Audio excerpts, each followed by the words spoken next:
अस्सलाम वालेकुम, welcome back to another video. और आज हम देखेंगे किस तरह से आपने entry and exit model choose करना है और ये क्यों ज़रूरी है। तो जो सबसे पहली चीज़, सबसे पहला क्वेश्चन होता है किसी भी नए यूज़र को, ये होता है कि हमने बाय या सेल किस तरह से करना है या एंटर या एग्जिट किस तरह से होना है मार्केट में। अब होता ही है कि मोस्टली लोग जब मार्केट में आते हैं वो किसी भी दूसरे यूज़र की, किसी भी इन्फ्लुएंसर की, किसी भी सिग्नल प्रोवाइडर की कोई स्ट्रैटेजी देखते हैं, कुछ भी देखते हैं, वो उसको फॉलो करने लग पड़ते हैं। एंड जैसे ही उसमें देखते हैं कि जब तक वो सिस्टम काम कर रहा होता है उनके लिए, वो उस सिस्टम पर कारबंद रहते हैं। जैसे ही लॉसेज होना शुरू होते हैं वो फिर किसी नई स्ट्रैटेजी पे जाते हैं। अब इस तरह से स्ट्रैटेजी हॉपिंग होती रहती है, लोग नई स्ट्रैटेजी पे जाते रहते हैं और किसी भी एक fix entry and exit model पर नहीं पहुंच पाते। आपने जो नए यूज़र हैं, सबसे पहले उन्होंने ये करना है कि आपने अपनी एक एंट्री एंड एग्जिट मॉडल आपने चूज़ कर लेना है कि मैं इस स्ट्रैटेजी पर काम करूंगा, अब इसके अलावा मैंने किसी दूसरी स्ट्रैटेजी पर नहीं जाना। जब तक आप ये नहीं कर लेते, ना ही आप इमोशनल कंट्रोल हासिल कर सकते हैं मार्केट में, ना ही आप प्रॉफिटेबल हो सकते हैं। तो सबसे पहले काम ये करना है कि एंट्री एंड एग्जिट मॉडल आप अपना फिक्स कर लेना। अब उससे होगा क्या, आप इमोशंस का शिकार नहीं होगे। मोस्टली लोगों को ये इशू आता है कि जब वो किसी एक स्ट्रैटेजी पे, पर्टिकुलर स्ट्रैटेजी पे काम कर रहे होते हैं, जब तक वो स्ट्रैटेजी उनकी फेवर में काम कर रही होती है, उनको प्रॉफिट्स दे रही होती है, वो स्ट्रैटेजी पर काम करते रहते हैं। जैसे ही उनको फर्स्ट लॉस होता है, वो क्या करते हैं, किसी नई स्ट्रैटेजी भी चले जाते हैं, किसी नए सिग्नल प्रोवाइडर को फॉलो करने लग पड़ते हैं, कुछ ना कुछ नया करने लग पड़ते हैं। उसकी वजह ये है कि उनको खुद पता नहीं होता कि ये सिस्टम एक्चुअली काम कर रहा है या नहीं कर रहा है, ये सिस्टम प्रॉफिटेबल है या नहीं है। अगर आपको पता होगा कि ये सिस्टम प्रॉफिटेबल है, तब तो आप इवन अगर कोई लॉस भी हो जाता है, उसमें आपको ऐसा लेट हो जाता है, फिर भी आप उस सिस्टम पर काम करते रहेंगे। अगर आपको पता ही नहीं है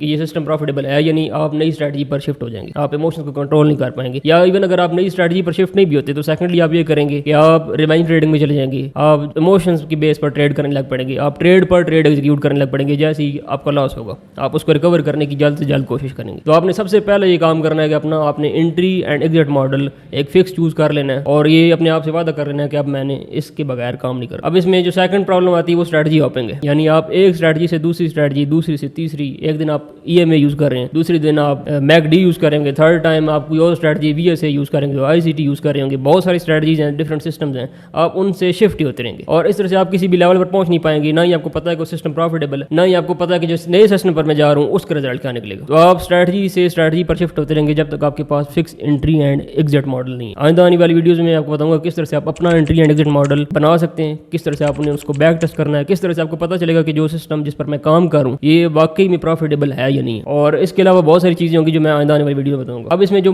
थर्ड चीज़ मोस्टली लोग करते हैं वो है सिग्नल प्रोवाइडर को फॉलो करना। अब सिग्नल प्रोवाइडर अगर आपको एक सिग्नल प्रोवाइड कर रहा है, आपको नहीं पता उसका जो एंड रिजल्ट है वो क्या, सिग्नल प्रोवाइडर का जो सिस्टम है वो प्रॉफिटेबल भी है या नहीं है, वो खुद प्रॉफिटेबल है भी या नहीं। मतलब मोस्टली लोग आप देखेंगे ऑनलाइन जहाँ पर भी जो लोग सिग्नल प्रोवाइड कर रहे हैं, मोस्टली लोग खुद ही प्रॉफिटेबल नहीं है। अब होता क्या है, लोग उनको फॉलो करना शुरू करते हैं क्योंकि उनका सिस्टम अपना प्रॉफिटेबल नहीं है। वो तो पैसे आपकी फीस से बना लेते हैं, लेकिन आप एट द एंड लॉसेज में चले जाते हैं। तो सबसे पहले काम आपने एंट्री एंड एग्जिट मॉडल अपना डिजाइन करना है। वो किस तरह से करना है वो आइंदा आने वाली वीडियोस में बताऊंगा। उसमें आपको विन रेट जनरेट करना, विन रेशियोज जनरेट करना और बैक टेस्ट करना, ये सारी सिखाऊंगा। इससे क्या होगा, आपको पता चल जाएगा कि जो स्ट्रैटेजी भी आप इस्तेमाल कर रहे हैं करंटली, चाहे वो एक सिंपल सी स्ट्रैटेजी हो, बहुत कम्प्लेक्स स्ट्रैटेजी की जरूरत नहीं है, आपको पता चल जाएगा कि वो सिस्टम प्रॉफिटेबल है या नहीं है, आपकी स्ट्रैटेजी वाकई में काम करती है या नहीं। तो इस बारे में आइंदा आने वाली वीडियोस में बात करेंगे और देखेंगे किस तरह से आपने बैक टेस्ट करना है। दैट्स इट, मिलते हैं नेक्स्ट वीडियो में।